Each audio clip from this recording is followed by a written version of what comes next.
Okay, welcome everybody. Good morning, good afternoon, or good evening from whatever part of the world you're joining us. Welcome to this webinar titled Introducing Little A, the Little A with Big Consequences. My name is Neil Johnson and I'm with the Global Heart Hub.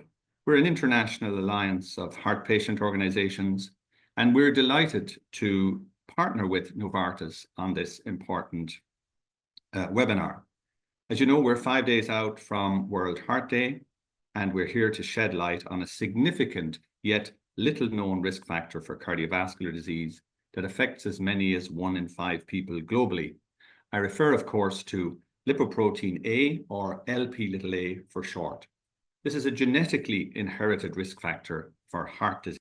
I'm delighted to be joined by a panel of experts from Europe, Asia, Asia Pacific, and Middle East, from across the worlds of advocacy, health economics, clinical practice, and healthcare policy. Looking forward to a lively and interesting discussion, which I hope you will equally find so. But before we begin, I'd like to address some housekeeping items. Firstly, to let you know that this event will run for approximately 90 minutes. Today's session will be conducted in English. However, Arabic interpretation is also available. To submit a question, and we encourage you to do so, please use the Q&A button and we'll try to get through as many questions as possible. And just to say that the webinar is being recorded and will be available online after the session. Firstly, though, it would be good to just get a handle on what your current awareness or knowledge is of Lp(a). And so we are going to do a quick poll now. And you should see the poll coming on your screen.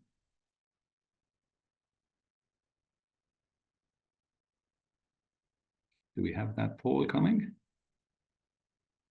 Okay, so it's on your screen now.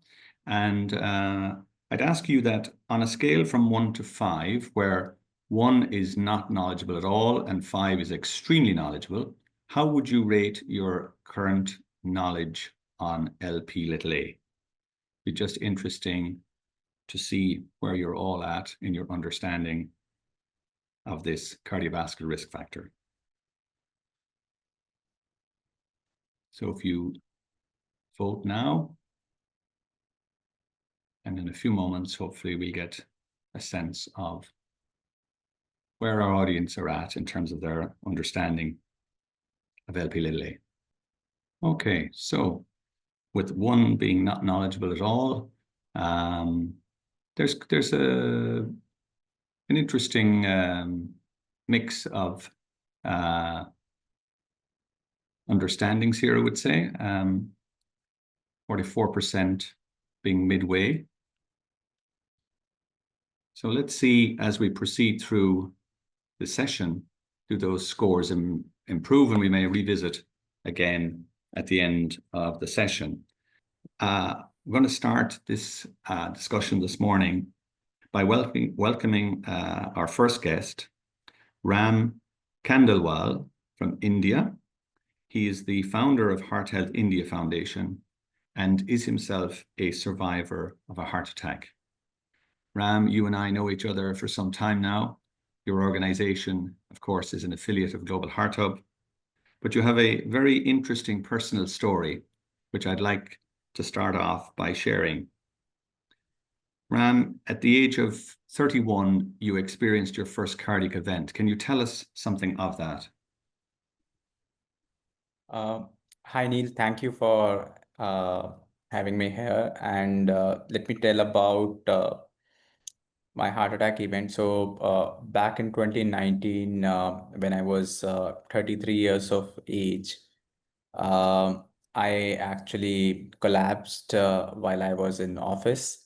At that time, I was working as an associate director at a big 4 firms in India.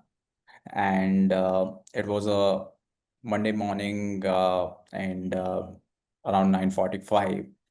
I just reached office, and the moment I reached office, I just started feeling uneasy, and it started with a sensation of pins and needles in my left hand.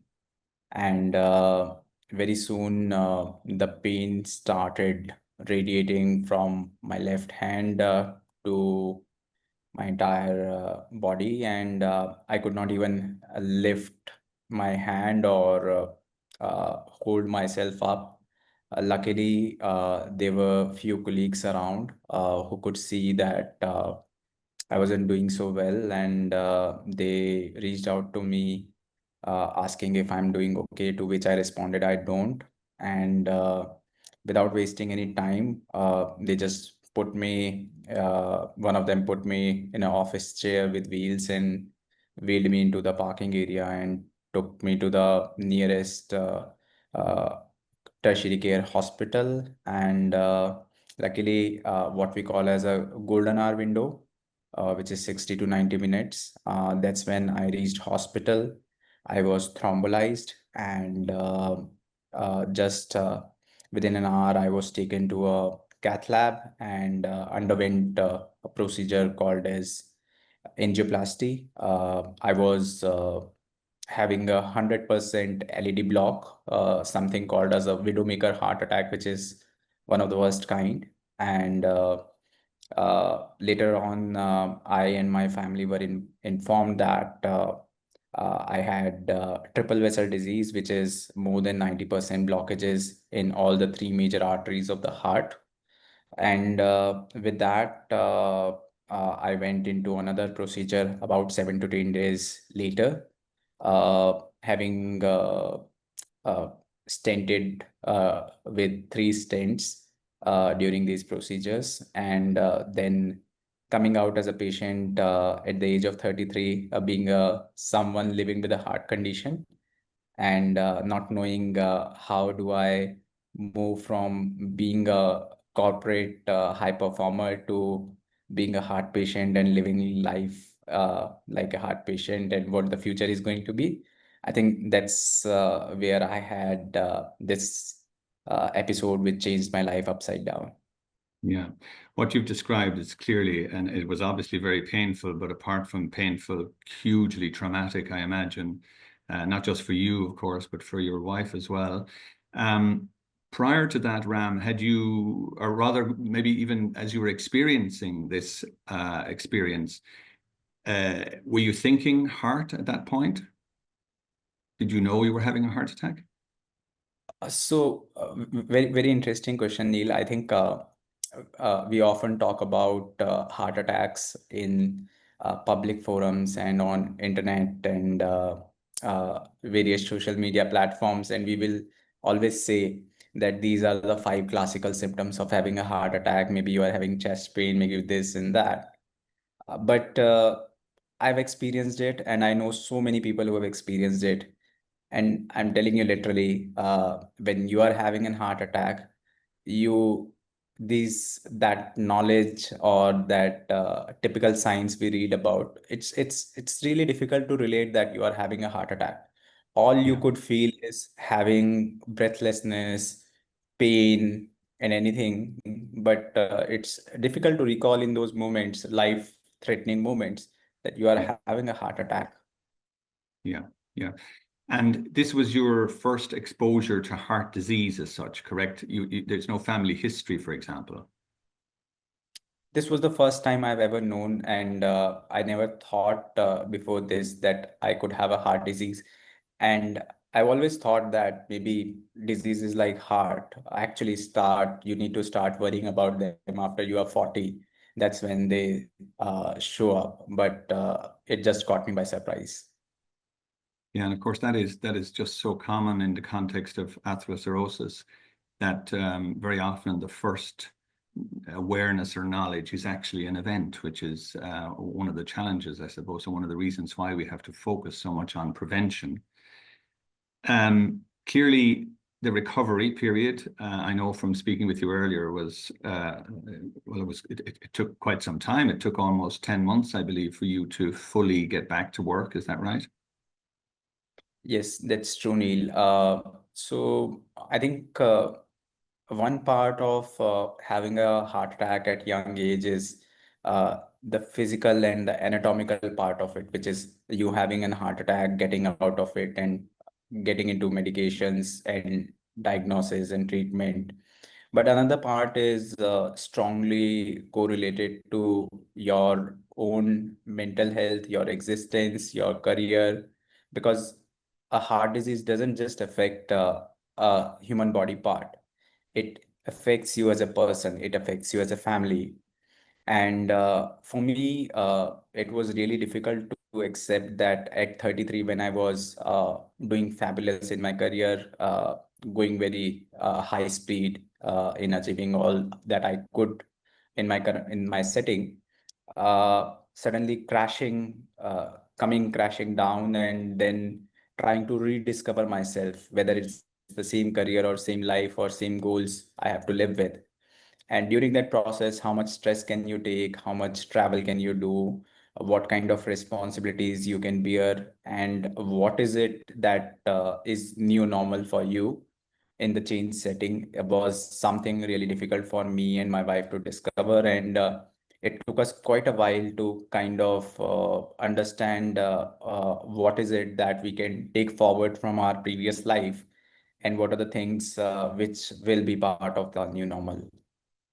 It is so important for you, Ram, to share what you've just shared in the context of those who are living with heart disease. The psychological, as you say, the physical is one thing, but the psychological and emotional impact, of course, can be enormous. Can I ask you in the context of, because obviously today we're talking about a particular risk factor, Lp little a. Before I ask you about Lp little a, were you aware of any risk factors that you yourself would have had prior to your event? So prior to my event, whenever if I thought about critical illness, I always felt that whenever you have those illness, you will get some symptoms or the other things. And most of the risk factors, I didn't even realize that I was living with them, and they were the risk factors for a major heart attack.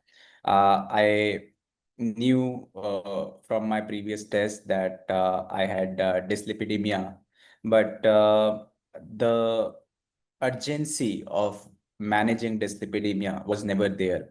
Nor I understood it well, nor my doctors stressed that having dyslipidemia can be life-threatening condition if you don't manage it well. And from the physical appearance, I wasn't overweight or I wasn't facing any symptoms, which triggered me to think twice about it. And that busy lifestyle, I never thought of it that way. With respect to LP little, I actually have never heard of this term even after my heart attack. After my heart attack, when I was due for second angioplasty, my family took the files to seven most renowned cardiologists of India. And to my surprise, at the age of 33, getting a heart attack, out of those seven, there was only one doctor who actually scribbled LP little a on my file, probably as some a test which I need to get it done without even explaining what LP little a is and why it is required. So I think that level of awareness is among patients is already low because they are unaware about it. But at the same time, HCPs also need to educate patients and their families in terms of why this is important for them. And I think 2 to 3 years later, after my episode, while I was looking for answers why I had a heart attack, that's when I first discovered about LP-little-a. Yeah. And you have since had your Lp little a tested, and you do have elevated Lp little a, which we know is a risk factor. But what you've described there actually, of course, would not be common, as in going to the levels that your family went to understand the causes of your cardiac event. And across, as you say, 7 specialists, only one flagged Lp little a. This, of course, suggests and confirms that there's very little focus and awareness on Lp(a). Why do you think it remains so under-recognized? Uh, I have no, to be very honest, I have no clue. Whenever I talk to doctors, I think the typical answer that I get, since we don't have a therapy for Lp(a), why to get it tested in first place. But I have a very different POV on this. If you know your LP little a is elevated, then there are 10 other things which you could do to reduce your risk, and you would be more cautious because you are at a higher risk of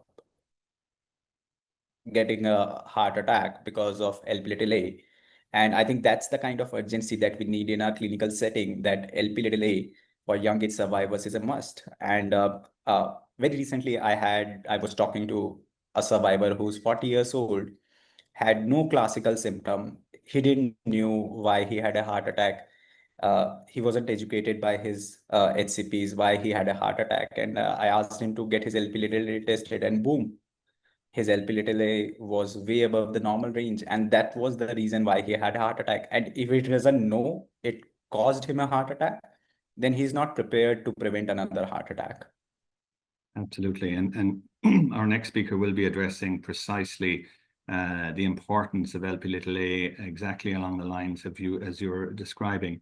Many of the people who will hear this conversation, Ram, will never have heard of elevated LP little a. If there was anything you would say to them as somebody who has experienced what you've experienced, what would that be? What would your takeaway message be about LP little a? What I would say is LP little a is a silent killer. It won't show up any symptoms until you check it. And everyone once in their lifetime and at the earliest should check their LP little a to know what their risk is. And we should not take this LP little a as something very little. It has very big consequences. So let's be cautious of this silent killer that we have in front of us. Ram, thank you so much for sharing an extremely powerful story with us. A story that, as you say, has changed your life. And I have to say, not only that, but has, I suppose, been the catalyst to what is now driving your organization in raising awareness of cardiovascular disease. And I wish you continued good health and continued great success with the fantastic work you're doing in India and beyond. Thank you so much, Ram. Always a pleasure to connect with you, and look forward to meeting you in person again soon. That leads us very nicely to our next speaker. Ram's story helps us connect the lived experience with cutting-edge science and the clinical practice behind it. So I'd now like to introduce Professor Gerald Watts. Professor Watts is a leading authority in cardiometabolic medicine, serving as a senior academic in the School of Medicine at the University of Western Australia, and is a senior consultant physician at authored over 800 scientific publications, and his work has shaped international best practice for managing cardiovascular disease. So over to you, Professor Watts, please, to tell us more about the science of LP little a. Thank you very much, Neil, and it's a great pleasure to be able to transmit here from the most isolated capital city in the world in an attempt to demystify LP little a and its impact on heart health. Next slide, please. So these are my disclosures. Next slide, please. This is the agenda. So just go back to the previous slide so that people can see the agenda, please. So the agenda covers the pathobiology, epidemiology, health impact, clinical impact, implementation and future directions, 6 agenda items. Next slide. Pathobiology. Lipoprotein little a, as you can see, is a golf ball of an LDL particle with a bit of Velcro or chain called apo little a. It's genetically determined. Its gene resides in chromosome 6, and whilst the genetics is complex, we know that in large measure 70 to 80% of the LP little a concentration is determined by so-called genetic variations in Crinkle-4 type 2. Now this is important because that determines, press the next slide please, that determines the side of the chain to the extent that, press next slide, please, animation, so that if you're making a chain that's small due to a large number of deletions, then your Lp(a) concentration is elevated. If your chain is very big, because you haven't got so-called deletions or loss of spelling errors, as many spelling errors in clinical 4, then your concentration of Lp(a) is elevated. So that's, and the other point to make is that this inheritance is dominantly inherited. Lp(a) is present in the circulation at a much less molar concentration than LDL cholesterol. But the reason it's so important actually is that it has 3 components. It has a pro-atherogenic component, a pro-inflammatory component, and a prothrombotic component. Stop there, please. So you look at this, 1, 2, and 3. These are 3 important properties that make this particle exceptionally toxic to coronary arteries.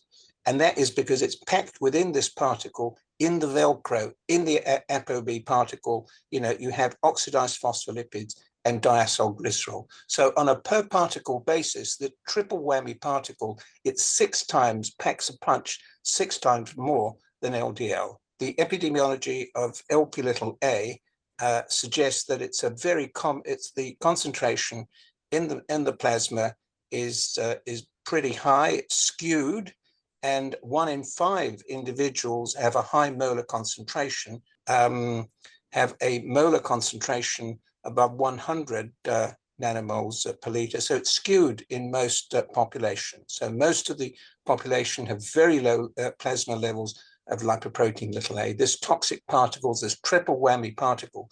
The prevalence of Lp(a) varies by ethnicity, as you can see on the right-hand side here, that it's highest in Africans, intermediate in Latin Americans, and Middle Eastern, and lowest in East Asians and Europeans.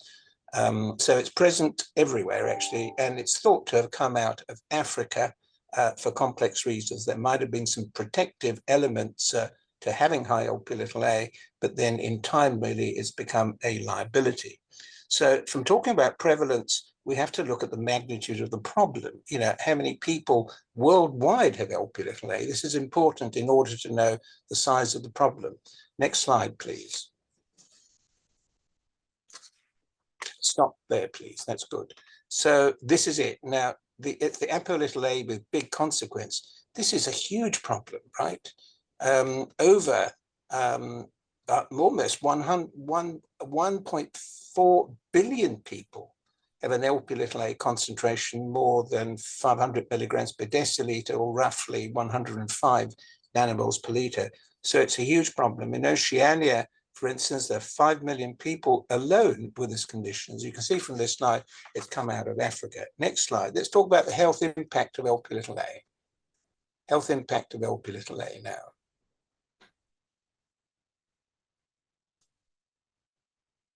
Stop there, please. So this summarizes the importance of Lp(a) concentrations here on the right, and its relationship with ASCVD, which is atherosclerosis cardiovascular disease, that I'll just call cardiovascular disease. It is linear. It is linear. The risk increases continuously throughout, and this is something that we've learned quite recently from studies in the UK Biobank. And in order to define this risk more accurately, guidelines have identified concentrations or molar concentrations of Lp(a) above 125 nanomoles per liter as being definitely elevated and at high risk, less than 75 millimoles per liter at low risk, and a gray zone that one is not entirely clear, as it were, whether the risk is elevated or not, really. So go to the 125, high risk, less than 75 nanomoles per liter, low risk. But the risk is not all the same for all cardiovascular endpoints. It differs. Next slide.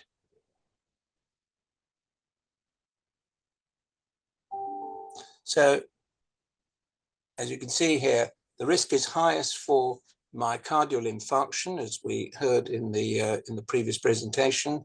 It's also pretty high for calcific aortic valve stenosis, and less so for heart failure, for ischemic stroke, for peripheral arterial disease, cardiovascular disease, and all-cause mortality. So it's the heart that really is affected by Lp(a). Now let's move. So we've talked about the pathobiology, we've talked about its genetics, we've talked about the epidemiology, and now let's talk about the clinical practice of Lp(a). Now that can be, clinical practice of Lp(a) has come from clinical guidelines. That can be understood in 3 dimensions. The first one is, whom should you test for Lp(a)?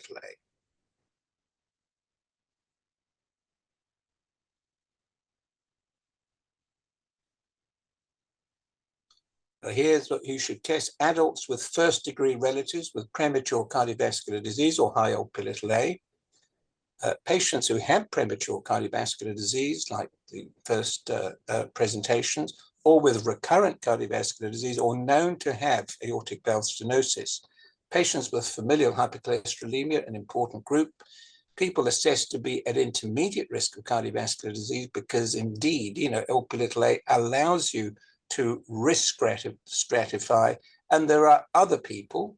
Press the slide again, the animation, to give us 6, 7, and 8, please. People at risk of progressive aortic stenosis, close relatives of an index case with high Lp(a), and patients with insufficient LDL lowering with high potency statins, because those statins cannot lower Lp(a). So there's sort of good 7 indications for measuring Lp(a). Next slide. What about the families of our patients with elevated Lp(a)? Let's have a look at the following pedigree. Next slide. So here's a pedigree where the proband or index case of 355, much higher than 100 nanomoles per liter. And this is the cascade testing through the family, indicating that there is, as it were, vertical transmission within the family. It's dominant, so each first-degree relative has a 1 in 2 chance of having the condition. This is a cascade testing process learned out from familial hypercholesterolemia that has, similar features to high Lp(a), and this is recommended in the setting of a patient with FH, where there's a family history of high Lp(a) and a personal or family history of ACVD, actually. So in those individuals in whom you have identified proband in those particular settings, then cascade testing should be carried out. So the third aspect of practice is in use, its use in risk stratifying individuals. Next slide, please. And in the next slide, you can actually see how Lp(a) influences the risk of coronary heart disease according to what the baseline risk of heart disease is, really. So here you can see as Lp(a) increases here in red at every level of risk, going from the baseline to of ACV events, looking into the future, particularly over a lifetime. That if you take, for instance, an Lp(a) concentration of 350 nanomoles per liter or 150 milligrams per liter, the risk is increased almost 3-fold. So including Lp(a) in risk assessment really is absolutely vital. And an implementation aspect of this has been the development of a lifetime risk equation by Brian Ferentz and incorporated into the European European Atherosclerosis Society guideline. Next slide, please. This is an example. The next slide is where you assess a patient in blue. That's the lifetime risk. Sorry, can you go back? Otherwise, we're confusing the audience here. This is the risk of a patient, not including Lp(a) in blue. And then if you put Lp(a) into the equation, you get a red line. So the risk really over a lifetime up to the age of 80 has gone up from about 14% to 34%. And that's an implementation practice that we need to think about and useful. Next slide. The question has to be asked, you know, what about the management of this patient, your patient in front of you with moderately elevated Lp(a)? What can you do about that? Next slide, please. So here we are. These are the guidelines on the right-hand side and frequently asked questions. And from these guidelines, you have a consensus panel of recommendations. I hope you can read this. But in the absence of specific Lp(a) lowering therapies, early risk factor management is recommended. All risk factors for individuals with high Lp(a), taking into account their global cardiovascular risk and Lp(a) itself. As I've shown you earlier, that risk prediction equation allows you to risk stratify individuals. And what you do is you actually focus on all cardiovascular risk factors according to guideline recommendations: anti-smoking advice, weight regulation, blood pressure, cholesterol reduction. A couple of notes here: lipoprotein apheresis can be considered in patients with very high Lp(a) and recurrent cardiovascular events. I've got about 3 people in my hospital now undergoing that, and hopefully in the future with new therapies that will not be required. Next slide, please. Implementation. Well, all this is great, but it means nothing without implementation. Next slide. Yeah, that's right. Next slide, please. So implementation strategies are demonstrated here. I've shown you an example of screening, testing, risk stratification, the funding of services. Teaching and training is important. I mean, people need to know what they're doing. There is some pre-test counseling and post-test counseling required. Laboratory reporting, essential for flagging those that need to be further followed up in general practice. The use of an ICD code is important in terms of policy making and audit. Next slide, please, or rather next animation on the right-hand side, in which I drive the message home that a clinical quality registry is vitally important. Clinician-patient interaction, shared decision-making. I've told you about the risk prediction and the importance of consumer engagement and advocacy, and that is a lead into Nicola's presentation, who will talk about advocacy. These are all implementation strategies, specific and general, that allow you to bring what's being written in guidelines into clinical practice. Next line's finishing off with future directions. So future directions, and specifically it's the question, you know, what does the future hold for the management of Lp(a)? Next slide, please. So the next slide actually shows the skewed distribution of Lp(a) according to the level of risk. As you can see there, high risk, you know, above 70 nanomoles, 70 milligrams per deciliter, 150 nanomoles per liter. And you can see this is an example in the interrupted line of where a patient with 150 milligrams per deciliter or 323 nanomoles per liter is. And you can see that these are various therapies that can lower or even raise Lp(a). So the bottom line here is looking at this diagram that standard therapies, current lipid-lowering therapies, don't have a major impact on Lp(a). We know from modeling of genetic data that we need substantial reductions in Lp(a) of the tune of greater of 70% really, in order to achieve a reduction in relative risk of a major coronary event equivalent to 1 millimole per liter. That requires at least a 70% reduction.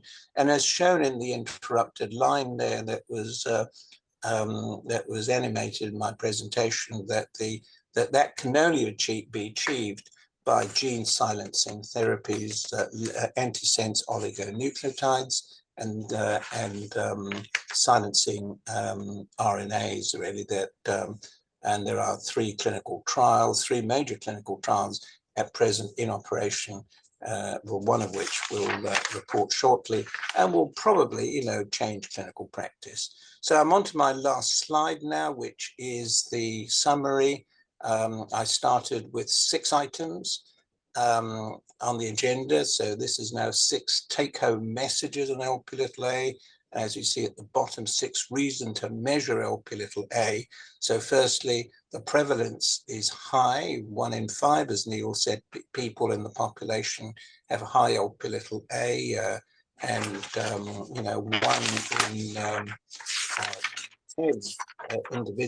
1 in 20 individuals have very high Lp(a). Lp(a) improves risk stratification and care of patients, and we'll see an example of that potentially from the health economic evaluation that Sanfina is going to present. It helps understand unexplained cardiovascular events, and we've seen an example of that with the previous presentation. It provides a more comprehensive risk profile and risk stratification and greater action. It's guideline recommended worldwide. And finally, it enhances understanding for healthcare professionals and patients, and it's actionable. So Lp(a) is causal, it's common, it's readily measured, and it's actionable. And we're on the cusp of a paradigm change in the prevention of cardiovascular disease with this new risk factors, and await the outcome of the new clinical trials. Thank you for your attention, and apologies for the inability to control the slides. Actually, I just didn't have any control of them. Thank you, Neil.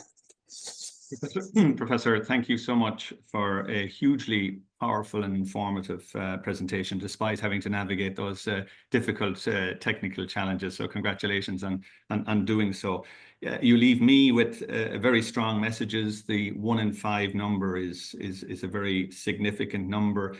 You mentioned the exceptional toxicity of Lp(a). I think this is something we need to realize, and the importance of Lp(a) as a risk factor, the linear relationship, the causal relationship. I think these are very, very important messages. Thank you so much for that deep dive.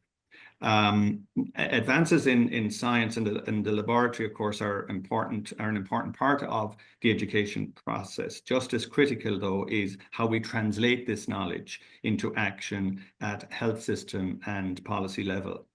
Our next speaker is going to move us now from science to policy. It's my pleasure to introduce Nicola Bedlington, who is Senior Policy Advisor to the FH Europe Foundation and a core member of the Foundation's Lp(a) International Task Force. She has undertaken several policy projects in the field of heart-related diseases, including authoring the first European Action Plan on cardiovascular disease. Over to you, Nicola, please. Thank you so much, Neil, for that kind introduction. If I could have my slides up, that would be great.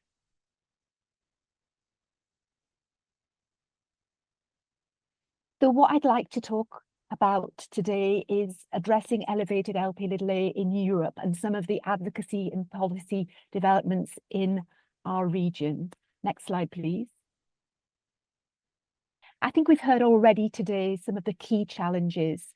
Despite affecting more than 1.4 billion people worldwide, the contribution of elevated Lp(a) concentration to CVD risk remains unappreciated. Low awareness amongst the public and healthcare professionals, and in particular, family doctors. Testing levels are very low, estimated at around 1 to 2% of the population. And Lp(a) is largely invisible in global health policy discussions. And although medical guidelines existed, as we heard from the previous speaker, there are no policy instruments at international level yet, and very few at national level to support these. Next slide, please. There are, however, some key opportunities. There is a global shift towards personalized prevention and cardiovascular health rather than cardiovascular disease.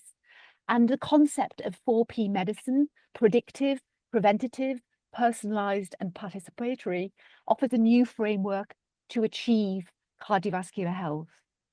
Digital transformation, responsible data sharing, etc., in health can support a move towards systematic Lp(a) measurement.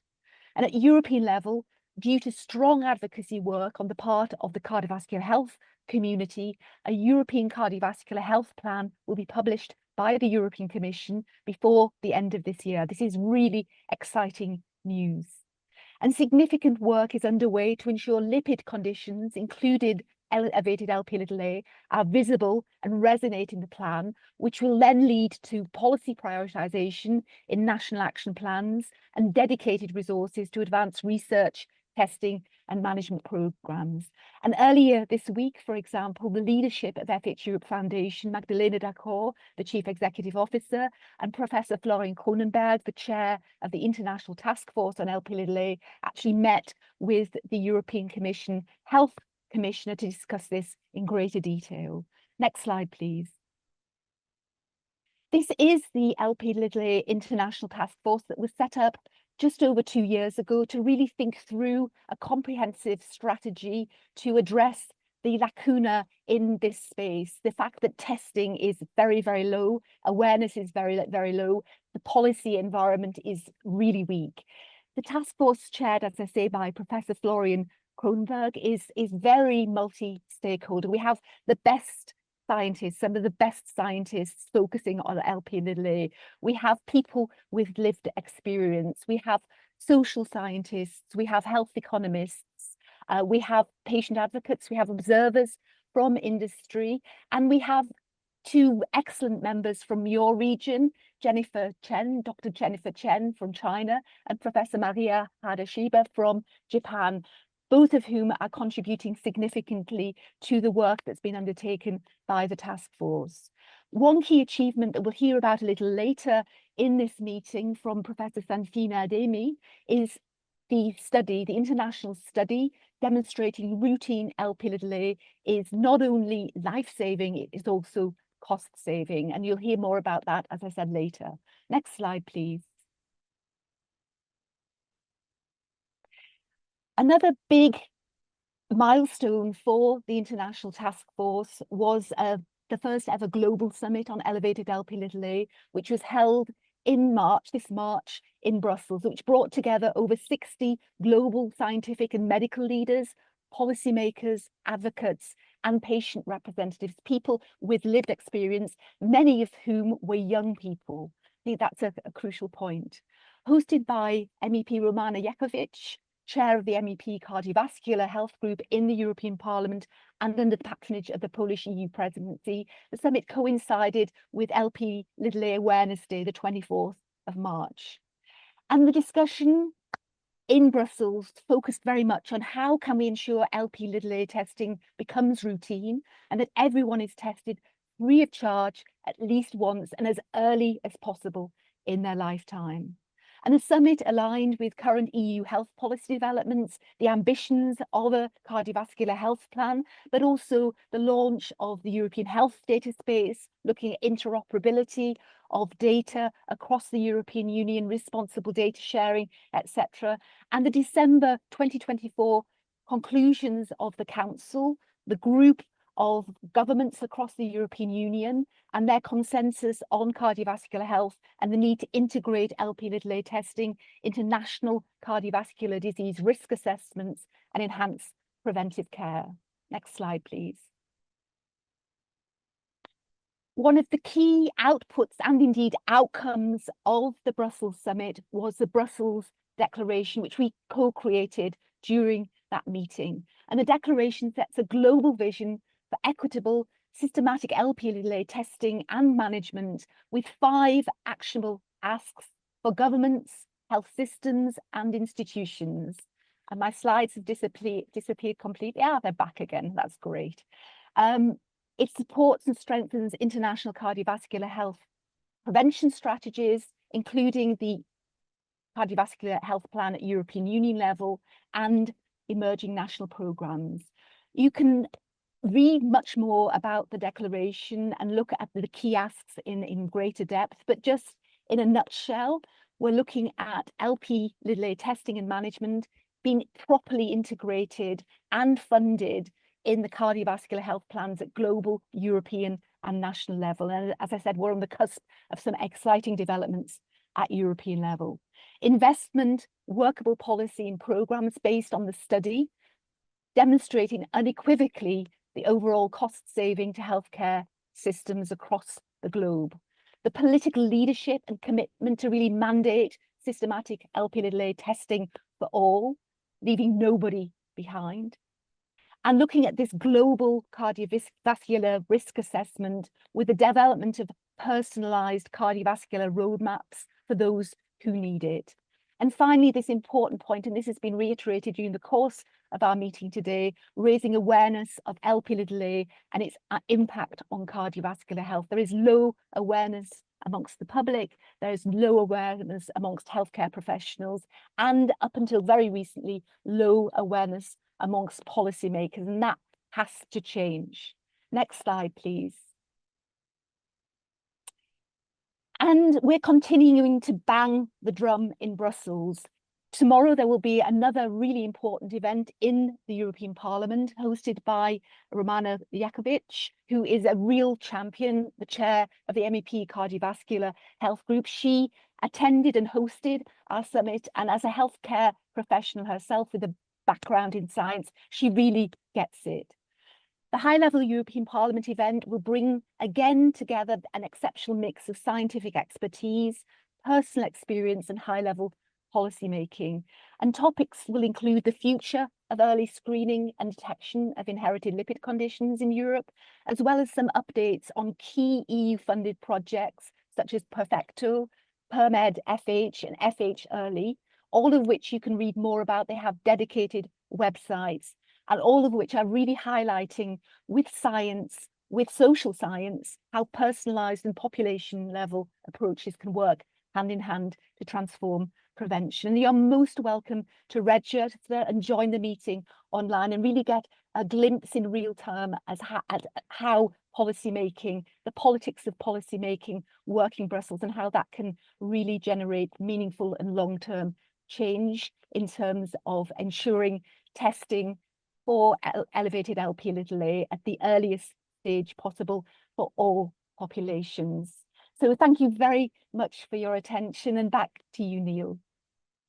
Thank you, Nicola, for that very clear overview of the policy landscape. I'm glad you mentioned the call for a once-in-a-lifetime test for Lp(a).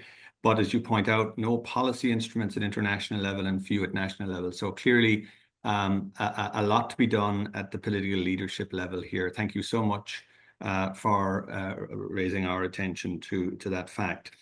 Of course, when you talk to politicians, they'll typically talk about, well, what are the costs here? And that leads us very nicely into our next presentation. While we push for change in terms of policy and screening, our next speaker is going to share more on the economic benefits of Lp(a) testing. Professor Zanfina Ademi is a professor of health economics at Monash University in Australia. She serves on a number of national and international committees where one of her roles is providing expert advice on the cost effectiveness of treatments seeking reimbursement. Like Nicola, she's also a member of FH Europe Lp(a) International Task Force. She's unfortunately unable to join us in person today, but has sent us the following video where she'll discuss key findings from her recently published study on Lp(a) testing cost effectiveness. So hopefully we can see that now. Good afternoon, everyone.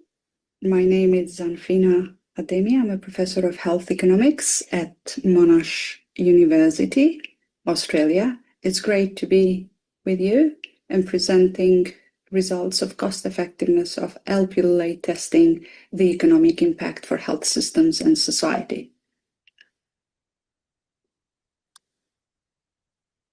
So my talk, it's the outline of my talk. It's going to cover a bit of a global burden of cardiovascular disease. What is Lp(a) burden? Lp(a) testing, cost effectiveness studies, our key findings, implication and key learnings for Asia, Middle East and Africa, and finally some conclusion and policy recommendation on the economic viability of Lp(a) testing. So cardiovascular disease is one of the most burdensome conditions. Out of all deaths, 32% of all deaths was due to cardiovascular disease. And heart attacks and stroke are responsible for 85%. Of the CVD deaths, 75% of them occur in low and middle income countries. In terms of economic burden, studies have shown out that cardiovascular disease not only pose a burden on healthcare, but also pose a burden on informal care and productivity losses. The association between lipoprotein A and major cardiovascular outcomes is continuous, so it's independent of ethnicity, and lipoprotein A measurement is relevant globally. So higher the concentration is, your higher the risk of developing cardiovascular disease. So 20% of people globally have high lipoprotein A. Lipoprotein A is associated with various cardiovascular endpoints such as heart attack, stroke, heart failure. And these endpoints are very frequent, and high lipoprotein concentration are very frequent as well. So recommendation from consensus panel guidelines for the management of lipoprotein A concentration based on European Association Society suggests that for people with elevated lipoprotein A, the focus is on early and optimal treatment of traditional risk factors. So stop smoking, lower cholesterol, blood pressure in case it's elevated, appropriate treatment of diabetes and prediabetes, lifestyle changes, weight reduction, physical activity, and healthy nutrition. So starting prevention early is key. So now moving to health economic modeling of CVD prevention and policy. Current prevention approaches are initiated late in life. So in this graph, you can see that clinical decision tools bias towards short-term decision-making, meaning that majority of the individuals start very late in our life to get receiving the appropriate treatment. Also, majority of the risk clinical tools are influenced by age and sex, while modifiable risk factors such as LDL, blood pressure has a very minor impact in the equation. Also, lipoprotein A is not included in any clinical decision tools.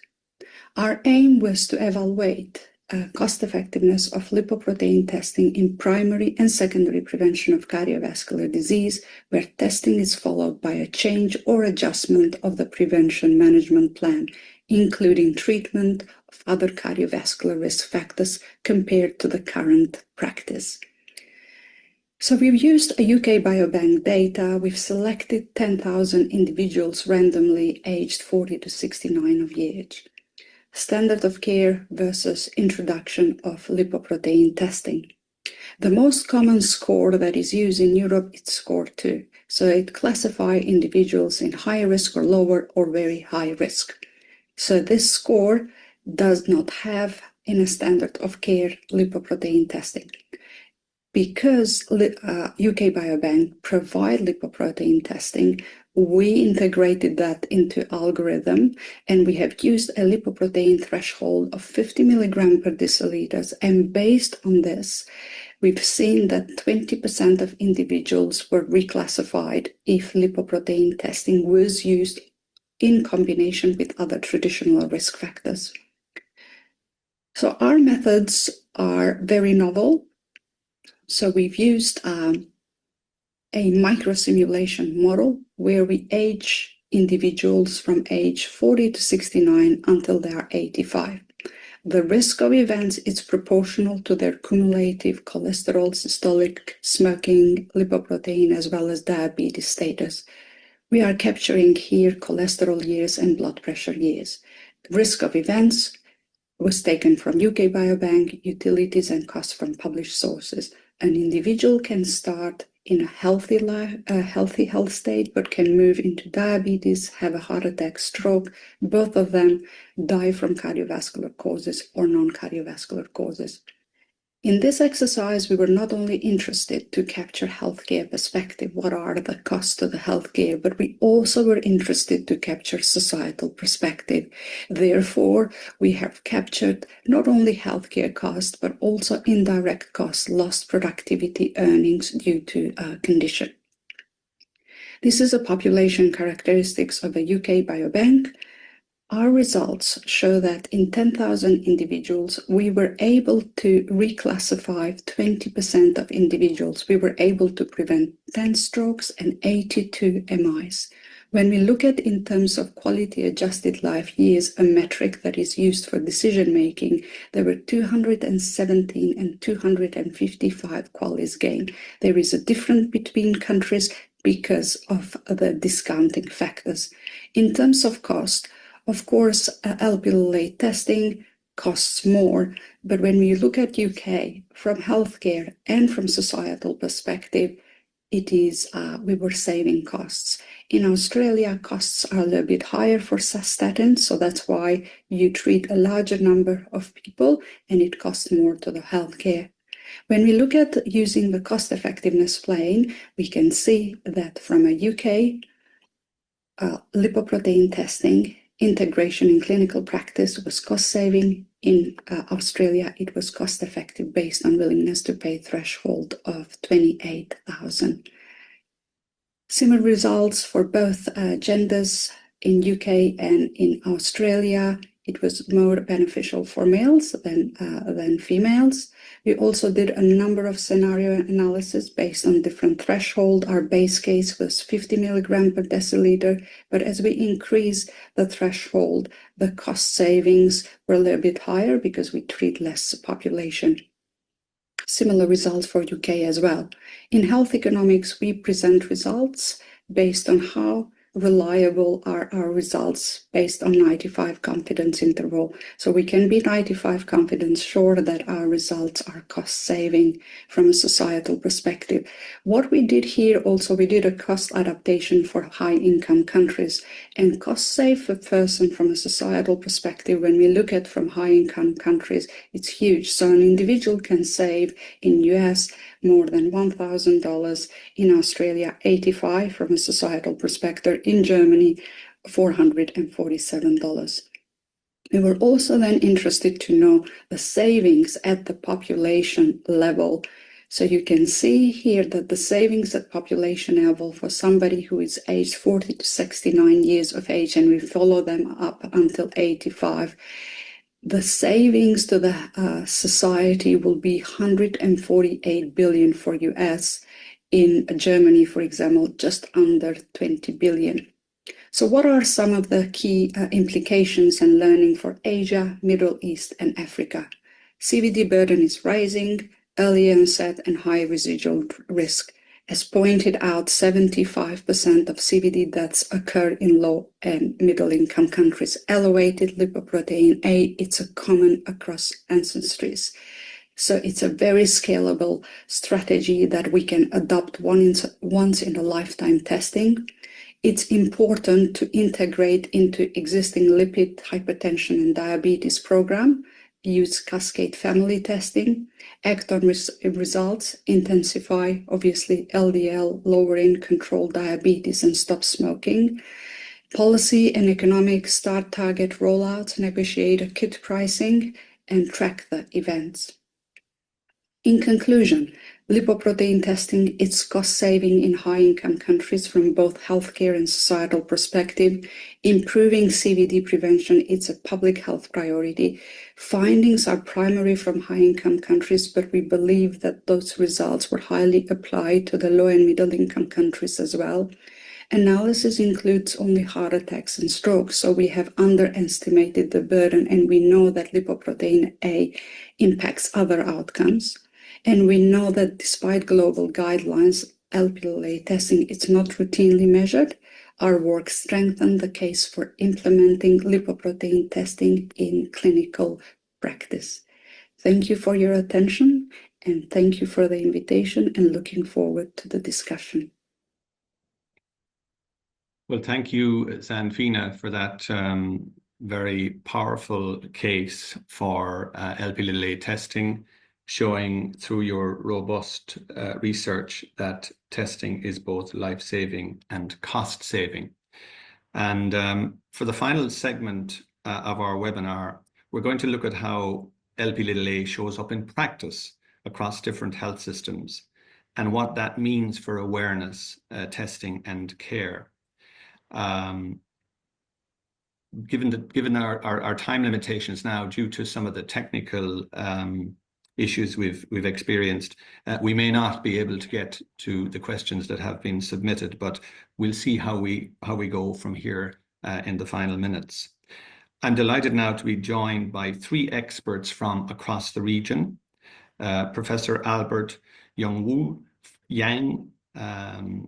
Jang, Assistant Professor of Cardiology in Korea, Dr. Srinivas Kumar, cardiologist from India, and Dr. Ronnie Shantoof, cardiovascular specialist at the Cleveland Clinic in Abu Dhabi. But first, if we might explore the impact of Lp(a) in Korea. Professor Jang, could you give us an overview of the current picture in Korea, how Lp(a) is being discussed, how it's being tested, how it's being managed? Well, first and foremost, thanks for giving me a nice introduction. My name is Youngwoo Jang. I work as a cardiologist in Incheon, Korea. Incheon is a city where the airport is located, so you might be aware of it. Can you show me my slide? Yeah, there we go. So I'm going to briefly introduce to you for about 5 minutes about how Lp(a) is in Korea. This is a news article which was published a couple of months ago, and it shows that Lp(a) is on the rise of being more aware among physicians within Korea. But still, if you go to the next slide. This is the Korean lipid guidelines. This is a summary figure, and you can see that all of the target lipid levels is based on LDL cholesterol and non-HDL cholesterol. So most of the physicians within Korea are only aware of targeting LDL cholesterol. And to my opinion, this is a huge problem because patients in Korea also and East Asia, we also face a great threat to high Lp(a) levels, as the previous speakers have elaborated. Can you show me the next slide? So there have been a couple of papers which proved to the world that East Asians, especially Koreans, as you know, Korea is a almost one race country. So 99.9% of the people are Korean. And this is a study published from the Gangbuk Samsung Hospital in Korea.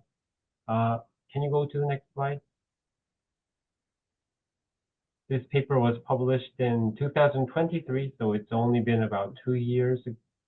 And in the European Journal of Preventive Cardiology, they recruited around 275,000 patients who came to Samsung Hospital for general health checkup, and some were for secondary prevention. And you can see that if you have a Lp(a) level of over 50 milligrams per deciliter, which from the previous talks you may notice that it's a pretty high level, and around top 10%. And you can see that if you have a level of more than 50 milligrams per deciliter, you have a much higher chance of dying. So your causes of death might be cardiovascular, which is increased by 83%. Death by myocardial infarction was around more than 4%, fourfold. And your death from any cause, which is all-cause death, is increased by 20%. Although the risk of cancer, death by cancer, was not increased. So you may notice by Dr. Watts' talk, Lp(a) increases the risk of cardiovascular disease. It's causal, so it's very important, and the rules also applies to East Asians, especially Koreans. Can you go to the next slide? Right, so this is the distribution of concentrations in the Korean population. You can see on the left panel, A, the 90th percentile was around 56.63 milligrams per deciliter. Well, patients in this study was around 35 years of age. They're pretty young, 275,000 patients. You see the top 10% is around 56.3 milligrams per deciliter. So it means that if you have a level of Lp(a) within the top 10%, I would say, you have a very much higher risk of dying from cardiovascular causes. Next slide, please. So this is summary. And this is a study published by Asan Medical Center, and they showed that in the secondary prevention setting, which is after you have a heart attack or a stroke or a peripheral artery disease, they show that if you have a Lp(a) level of more than 30 milligrams per deciliter, you have a 17% higher chance of a cardiovascular ischemic event, and another stent, the chance is 13% higher chance of implanting another stent in the future. So we may be aware of this in Korea as well. Next slide, please. So to promote awareness of Lp(a) within Korea, primarily for physicians at this point, we set up a Lp(a) task force team from the Korean Society of Lipid Atherosclerosis. So Dr. Byung-jin Kim and I, we are he's the director of the program, and I'm the secretary. And with Sang-Gung Lee, who is a laboratory medicine specialist, and In-Young Chung, who is an endocrinologist, and Jaun Lee, who's a cardiologist, we set the task force team, and we wrote, and we're going to publish. We're now revising the manuscript, so our position paper for Lp(a). Can you show me the next slide? Our position paper is going to be published in a couple of weeks. Next slide.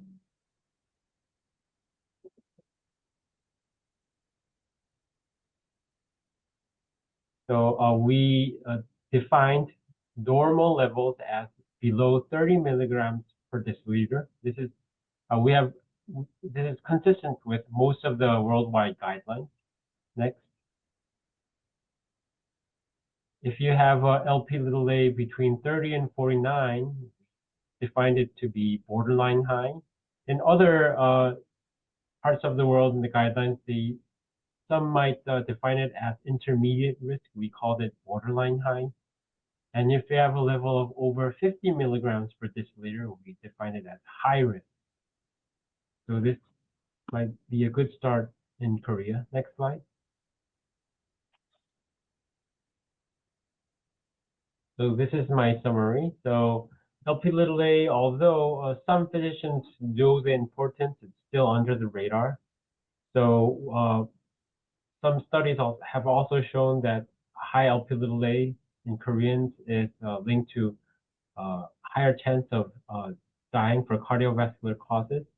So from the Korean Society of Lipid Atherosclerosis, we set up a Lp(a) task force team, and we defined the risk as over 50 milligrams as high risk and below 30 milligrams as normal.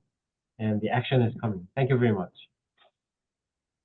Thank you, Professor Jang. That's very interesting to hear all that's happening in Korea. We might now move to UAE. And Dr. Shantoof, can you share with us your experience on the ground in UAE? Absolutely. Thank you very much. Really appreciate being here today and enjoying this detailed discussion with everyone. So my name is Ronnie Shantoof. I'm an interventional cardiologist, consultant cardiologist, and a preventive cardiologist. So we'll walk through some slides here and give everybody a sense of what's going on in the Middle East and in specific in the UAE. Next slide. So we've seen this data earlier today, but in essence, cardiovascular disease accounts for approximately 1/3 of all of the global deaths. What's key to note is that this seems to be consistent throughout different societies and different areas of the world, with some places having a higher prevalence than others. Next slide. Now, in the UAE, what we have seen, and this has been published in multiple papers, showing that on average, people in the Gulf region present with cardiovascular disease at a much younger age, approximately a whole decade when compared to Western counterparts. So disease burden is high and prevalence is high, and the disease process starts at an earlier time point for a lot of patients in the population. Next slide. Now, when we look at Lp(a), and this has been presented, that approximately 1 in 5 patients worldwide will have an elevated lipoprotein A. That's essentially defined as greater than 125 nanomoles per liter. This has been seen in some of the Western papers that have been published, and we are starting now to see data coming out of different regions of the world, which is really maintaining this consistency that we see throughout. And this sort of matches the genetic process or the genetic migration of the genes when it comes to lipoprotein A. It's important to consider when you think about familial hyperlipidemia, this is a lot more prevalent than when you're talking about something like familial hyperlipidemia. So let's go to the next slide. It is critical, and I think it's very important, although we don't have any specific dedicated treatment today for lipoprotein A, there is data to suggest 2 key aspects. So one, that this is an independent risk factor, and we know this, that it's separate than LDL, and that despite our LDL being controlled, we still have an elevated risk when it comes to lipoprotein A. However, there has been some encouraging data that when you control all your other risk factors, you do see a risk reduction. So this becomes critical in terms of identification and screening patients at an earlier age, because although we don't necessarily have a dedicated treatment, we have treatment options when it comes to looking at the patient as a whole. Next slide. Multiple guidelines have reflected the fact that Lp(a) should be tested as a part of an ASCVD risk assessment. In the Middle East, we do have papers and key papers that reference this in regards to when it comes to familial hyperlipidemia or premature ASCVD. Next slide. When we look at the UAE in specific, I'll show some data that's come out recently. So this is a preprint that came out of a hospital in Dubai, looking at a large multi-ethnic cohort in the UAE in Dubai, 746 patients. And what they found is essentially about 20, slightly higher than 20% of patients had an elevated lipoprotein A greater than 105 nanomoles per liter. So again, relatively consistent. You can see that same looking graph where you have the majority of the patients really are skewed to the left, and you have this long tail that stretches out. And this is what's important, where we sort of identify that high risk population. Again, you're looking at roughly about 1 in 5 people. Next slide. Trends in testings in the Middle East. So we have noticed, and there's a published paper that came out of Cleveland Clinic Abu Dhabi, where we have seen overall LPA testing was only 1% of the total population. However, is slightly higher when we look at patients with ASCVD.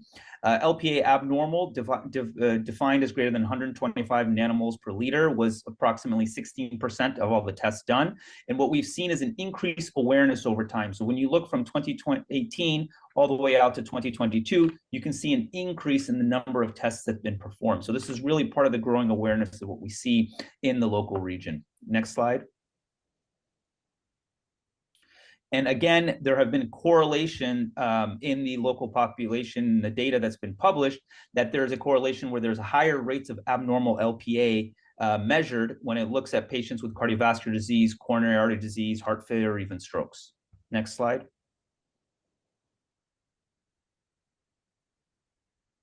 So once again, what we can see is you get a sense of the percentage of patients. So this is patients with known ASCVD. So this is patients already diagnosed with some form of cardiovascular disease.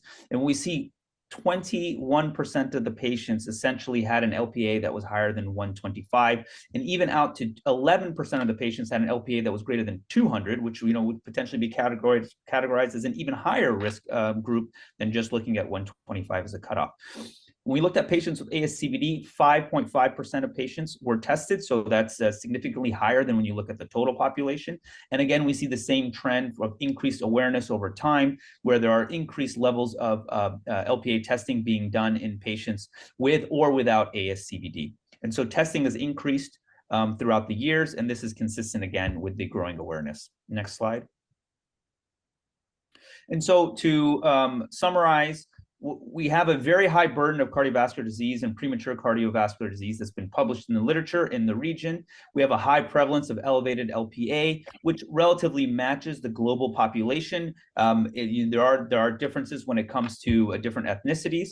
And this really, again, sort of highlights the under-screening and the under-testing that is taking place in the population. Although there is some data to suggest that even though you're looking at 1% and 5% of patients being screened, that's actually a lot higher than other regions of the world. We do have some sense of correlation with elevated cardiovascular disease risks, similar to other areas of the world that was published. And we have an increased trend towards increased awareness and testing, at least in the course of the last 5 years. And with that, I will stop here and pass it on back to our host. Thank you so much, Dr. Shantouf. Fascinating overview of UAE. Particularly interested actually to hear about the younger age presentation of cardiovascular disease in your region. And some evidence, as you say, of increased awareness, certainly on the testing side, but 1% of total population, pretty similar to other parts of the world, and obviously a matter of concern. But thank you so much for that. With that, we'll go back to where we started, namely India. And it's my great pleasure now to call on Dr. Srinivas to talk to us about the situation and what it looks like in India, particularly on access and awareness among clinicians and patient pathways. Thank you, Dr. Neil, and thank you, Novartis, for the opportunity. Wow, it's actually my pleasure to interact and present to you from the Indian's perspective. Sorry, there is some small technical snitch at the camera. I don't know why it's not catching live. It was working till now. But anyway, I hope I'm audible well. Okay. Yes, so I think, yes. yeah, I think what we would like to present is from Indian's perspective. As you all know, India is rising, but it's unfortunate that our epidemic of coronary artery disease is also rising. This is when we try to analyze and see what is the reason for this happening. We see India, a lot of 2 peaks of heart attacks happening. One is in a very young age, relatively, and the other thing happens in the standard age groups. So the young age group, probably the smoking and stress form the important aspects. But I think when in the elderly population, the second peak, I think lipids and then probably the hypertension, diabetes, all these form an important component. So if you see, when we went into details, what are the cholesterol abnormalities in our country, probably about 90% of them had one form or the other of lipid abnormalities. And be it below HDL or high triglycerides, which are seen more commonly, but total cholesterol abnormalities and LDL were also seen more abnormally. Then I was told that this is for the general public and mass awareness too. I thought I'd just briefly mention about lipoprotein A. All the seniors should excuse me for this. Lipoprotein A is a type of cholesterol particle in the blood. It's like a bad cholesterol. LDL, everybody knows it's a bad cholesterol. But LDL, when it gets stinged on to an extra protein, it becomes more virulent. And that's how it becomes a lipoprotein. Apolipoprotein joins at the LDL, then it becomes more virulent protein. And it sticks to the blood vessel walls and causes blockages. And is inherent, independent cause of cardiovascular disease. That's what the various studies shown and what is presented. And right from the childhood, probably at birth itself, it is supposed to be high and fully expressed from 5 years of age. So in India, unfortunately, we do see very young MIs. This could cause one of the important aspects of increasing disease in our country. Next, can you go to next slide? And in India, the prevalence aspects, if you see it like in other parts, 1 in 5 individuals have elevated LPA levels, and then the ethnic differences present at birth, and in India, newborns have significantly higher levels. This is what is very disheartening to note. Indians are particularly susceptible to premature coronary artery disease, as I told in my introduction.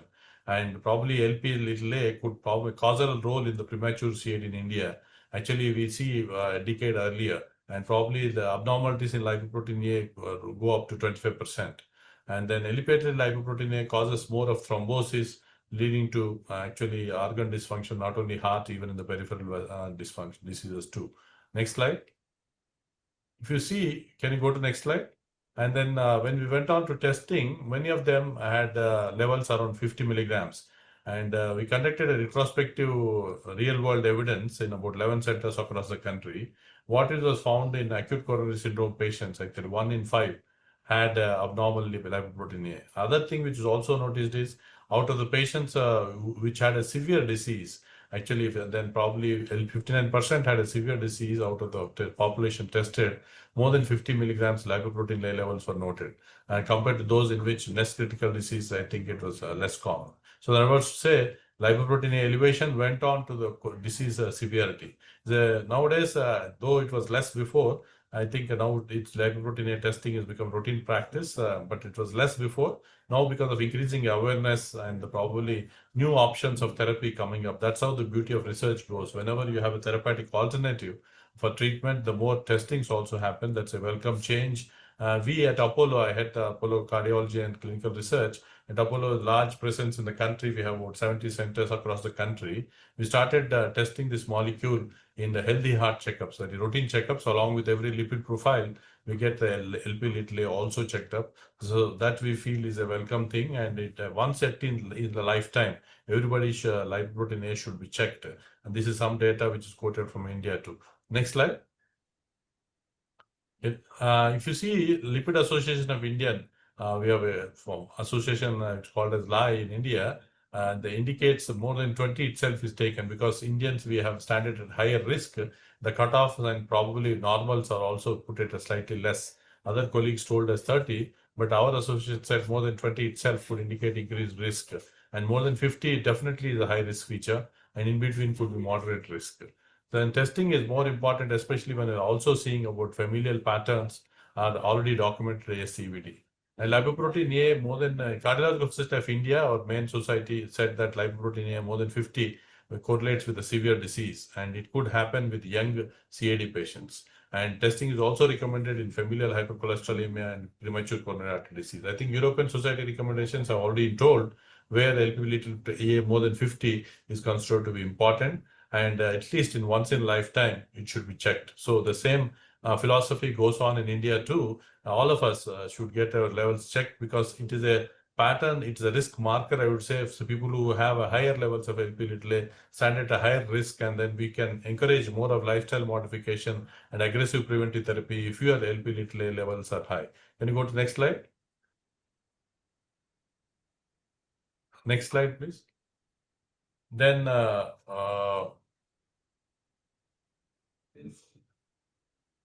do you have another slide? Next slide. Then what is generally recommended in our country is along with the routine lipid profiles levels, probably inclusion of a lipoprotein small a will make us tell us what is the basal risk of this particular individuals. And that's how I think it is a welcome change to get this into routine evaluation in our country too. I think with this, we'll stop, and then probably we'll be happy to participate in any further discussions or questions. Thank you again for the opportunity. Thank you so much, Dr. Kumar, for giving us insights there on the situation in India. Now, unfortunately, we are running obviously behind time, and if people will bear with us, we might just add an extra 5 minutes, get an opportunity to firstly just go back to our poll and take a quick measure now, if we could, of where people are at, I guess, after listening to these very strong presentations. If we can get the poll up on screen. So following today's session, we're curious to know how likely are you to tell your family and friends to test for LP(a). Now, in the earlier poll, we did see that there are varying levels of awareness among our audience. So on a scale of 1 to 5, with 1 not at all likely and 5 extremely likely, after hearing from our expert panel how likely are you to tell your family and friends to test for Lp(a)? Just give it a few moments and see what the results look like. And then we might just take 5 minutes if we can to maybe pop 1 or 2 questions to our speakers, conscious that we have run over. So I'm not seeing the poll results. Maybe they'll come up. Oh, here they are. Ah, okay. So extremely likely 5 getting a 64%. So very clear evidence here that the messages we're getting through to our audience, which is good to see. Very quickly, if I can, just fire a few questions to our panelists. Maybe Professor Watts, if I can start with you. You alluded to, and it has been indeed alluded in some of the other presentations, to the fact that we don't have a treatment right now, but there are hopeful prospects. So what would your advice be to someone a patient who says, why should I test for Lp(a) if there's no treatment available? You're on mute there, Professor Watt, sorry.